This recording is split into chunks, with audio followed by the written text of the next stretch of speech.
Hello everyone. Guys, dahil sa laking hirap po ako, alam niyo ba guys, ikukwento ko po sa inyo. Nung maliit kami ay sa tabing dagat po kami nakatira.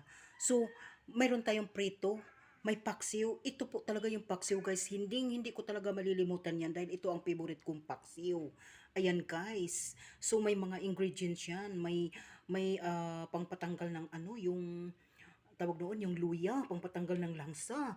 At saka may bawang. Ang bawang, hindi ko po yan binabalatan dahil nandyan po ang bango ng bawang guys sa balat.